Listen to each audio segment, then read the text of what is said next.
All right, let me start off by saying this video is not for the faint of heart or the people who just don't like modifying their truck. So if it's you, you might not want to watch this because we cut off things, as you can see. The end result is pretty nice though for the ones who do want to and want a little guidance on it.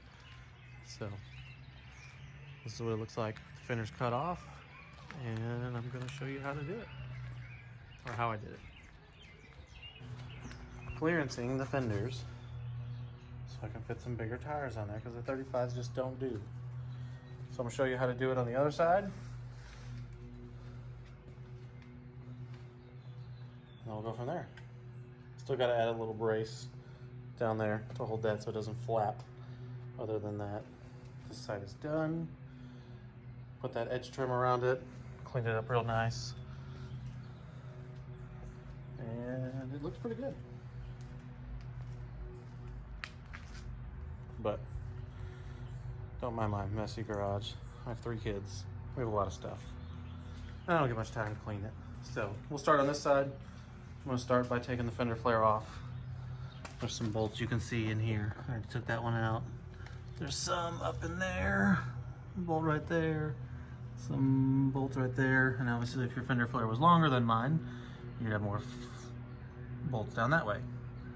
And then we'll take the inner fender liner off, and I'll show you what I do to cut it. So stick around. All right, now all the bolts and stuff are out of the fender flare and the inner fender liner. Mine's gonna look different than yours, I get it, because I've already cut it and did the CMC and all that stuff, which I'll have to do again because you can see it's rubbing, but that's beside the point. So, fender flare's off. I've already got it loose down here at the bottom. They have double-sided tape on the inside and then clips all along the fender. So let's take it 2 hands, a little bit at a time. You can see it start pulling away slowly.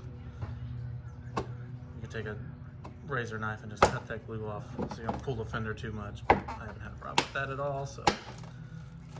And it just comes off. So I'll continue to work on that and I'll show you when it's done. It is off.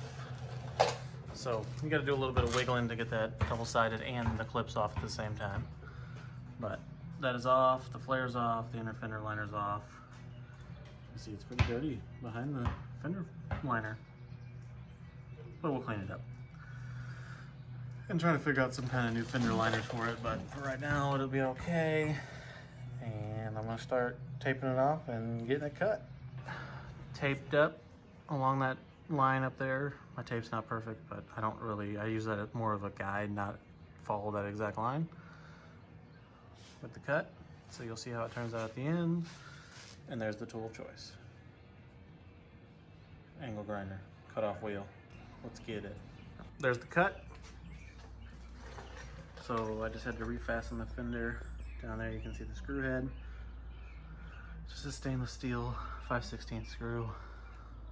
Cuts decent for an angle grinder. Could do probably like an air grinder or something, but I don't have one, so this is what I used.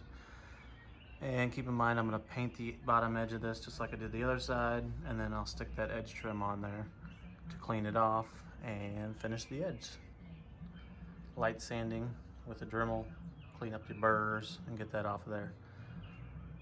Clean up the fender well, paint it, call it a day, and see if I can find some inner fender liners.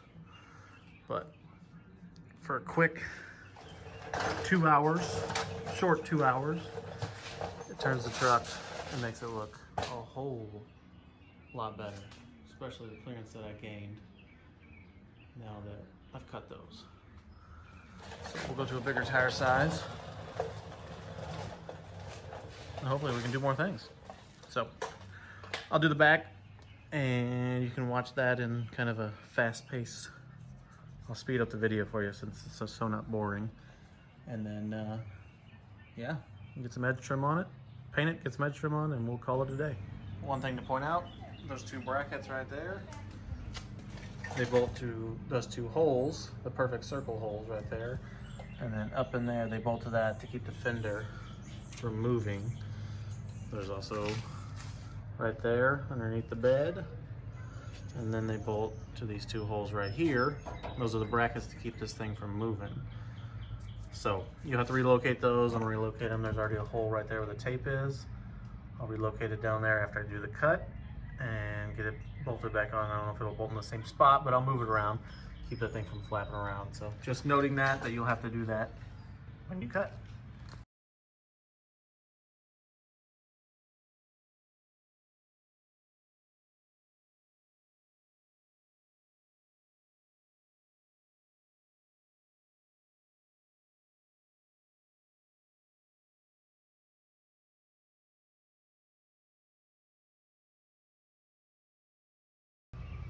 Okay, here is the braces in the back. Just reused the ones that used to be mounted on there, that mounted on the bed. The one in the front didn't really need it, doesn't really flop around too much, so it should be fine right there.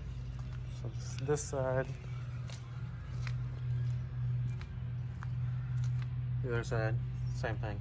Bolted down there at the bottom, keeps it pretty rigid, keeps it from flopping around when you're driving down the road, because if you don't have that, it does. Just to forewarn you. And then obviously that one, same way. Front doesn't really need any braces because there's not much fender left after you cut it off. So that's kind of good. Anyway, gonna work on making some inner fenders, keep junk out of that hole behind the door, keeping things just a little bit cleaner so I don't have to worry about splashing water and mud and everything else that can get up inside there. Hope you guys enjoyed the video. We're gonna probably go to bigger tires soon. Might do a video on that, might go off-roading, who knows, we'll see. See you guys later.